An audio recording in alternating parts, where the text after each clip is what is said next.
Assalamualaikum warahmatullahi wabarakatuh. Selamat pagi, selamat siang, selamat sore, selamat malam buat kalian yang lagi nonton video ini. Di video kali ini saya bakal membahas mengenai materi penerapan strategi pembelajaran IPS di SD semester 2. Oke, video kali ini saya bakal ngasih yang berbeda buat kalian. Semoga kalian suka. Selamat menyaksikan. Pelaksanaan strategi pembelajaran di SD kelas tinggi semester 2 oleh Sherly Fitri Veronica. Langsung kita masuk ke materi, dasar pemilihan strategi dan metode pembelajaran.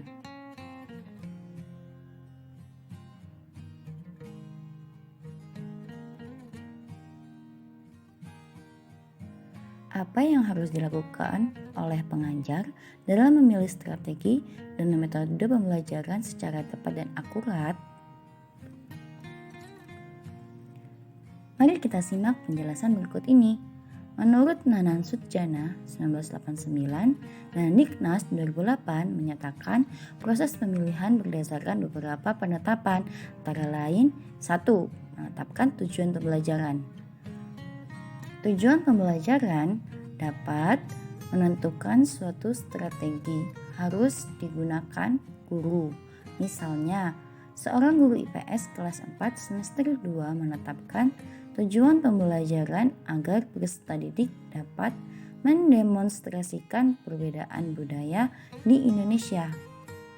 Dalam hal ini, metode yang dapat mencapai tujuan adalah metode ceramah. Guru memberi petunjuk dan ciri-ciri. Kemudian, metode demonstrasi. Peserta didik mendemonstrasikan ciri khas suku Manggarai. 2. Aktivitas dan pengetahuan awal peserta didik. Sebelum guru masuk ke kelas memberi materi pengajaran kepada peserta didik, ada tugas guru yang tidak boleh dilupakan, yaitu mengetahui pengetahuan awal peserta didik.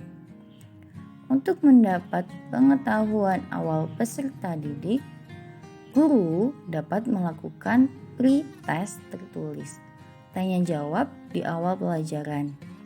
Karena metode yang akan dipergunakan sangat tergantung juga pada pengetahuan awal peserta didik. Selanjutnya, materi yang ketiga, integritas bidang studi atau pokok bahasan. Mengajar bukan hanya mengembangkan kemampuan kognitif saja, tetapi juga meliputi pengembangan aspek afektif dan aspek psikomotor.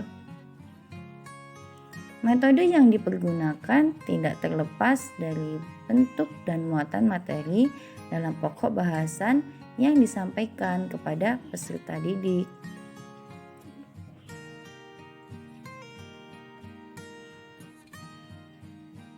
Dalam pengelolaan pembelajaran terdapat beberapa prinsip yang harus diketahui, diantaranya yaitu A. Interaktif,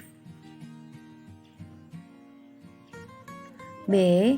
Inspiratif, C. Menyenangkan, D. Menantang, dan E. Motivasi. 4.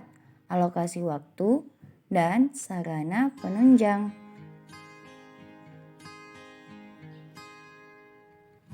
Waktu yang tersedia dalam pemberian materi pelajaran 1 jam, biasanya pelajaran 45 menit.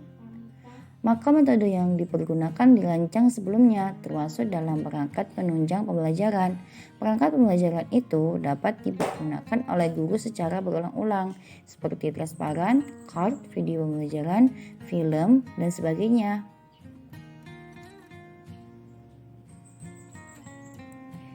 Selanjutnya yang kelima, jumlah peserta didik. Para ahli pendidikan berpendapat bahwa mutu pengajaran akan tercapai apabila mengurangi besarnya kelas.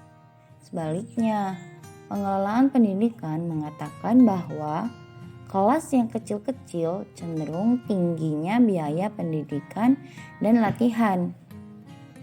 Namun, biasanya pada sekolah dasar umumnya mereka menerima peserta didik maksimal 40 orang. Dengan ukuran kelas besar dan jumlah peserta didik yang banyak, metode ceramah lebih efektif digunakan. Namun, metode ini memiliki kekurangan, yaitu sedikitnya keberhasilan peserta didik.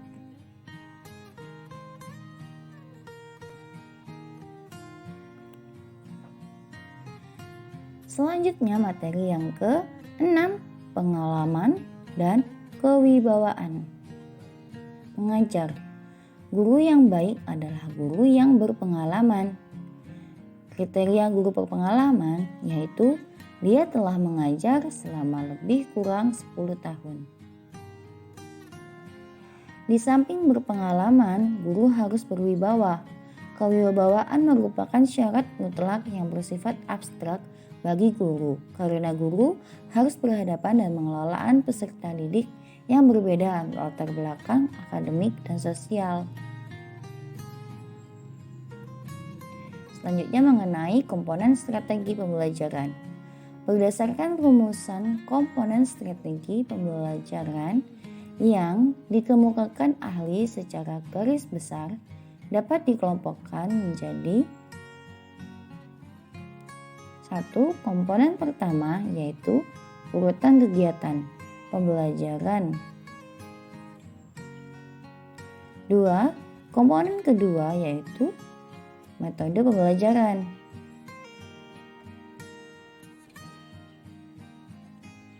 Komponen ketiga yaitu media yang digunakan.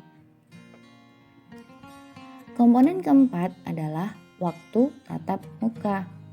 Dan komponen kelima adalah pengelolaan kelas.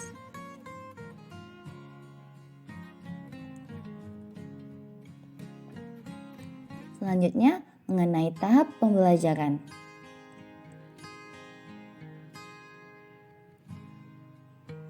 Satu, tahap pra-instruksional.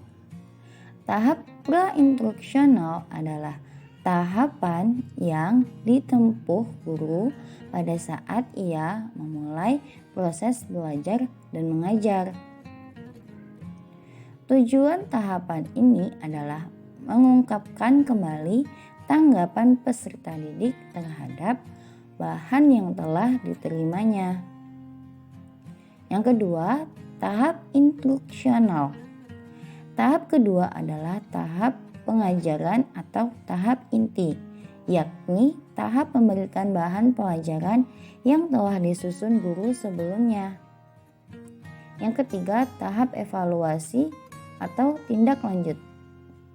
Tahap yang ketiga adalah tahap evaluasi atau penilaian dan tindak lanjut dalam kegiatan pembelajaran. Tujuan tahapan ini ialah untuk mengetahui tingkat keberhasilan dari tahapan kedua atau instruksional. Selanjutnya mengenai jenis-jenis belajar. Ada dua jenis belajar yang perlu dibedakan, yaitu belajar konsep dan belajar proses. Belajar konsep lebih menekankan hasil belajar kepada pemahaman fakta dan prinsip, banyak bergantung pada apa yang diajarkan guru, yaitu bahan atau isi pelajaran, dan lebih bersifat kognitif. Sedangkan belajar proses atau keterampilan proses lebih menekankan pada masalah bagaimana bahan pelajaran itu diajarkan dan dipelajari. Selanjutnya mengenai contoh penerapan strategi pembelajaran pada kelas tinggi semester 2. 1. Pada kelas 5 semester 2. Pada kelas 5 semester 2 dapat digunakan strategi make and match karena dengan strategi make and match adalah untuk melatih peserta didik agar lebih cermat dalam lebih kuat pemahamannya terhadap suatu materi pokok. Seperti pada materi mengenai kegiatan aktif masyarakat sekitar dalam upaya pembangunan ekonomi, sosial, budaya.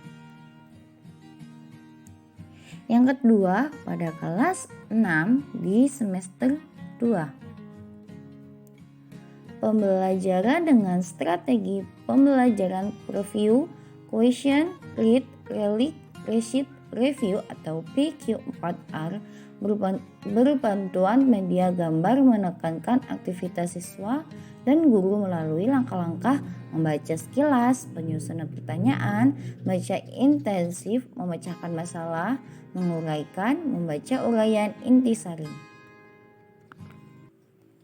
Oke, itu tadi video dari Sally, semoga bermanfaat. Apabila ada kesalahan kata, salah ucap, Sally mohon maaf. Padahal Sally mohon ampun. Sally akhiri. Wassalamualaikum warahmatullahi wabarakatuh. Sampai jumpa.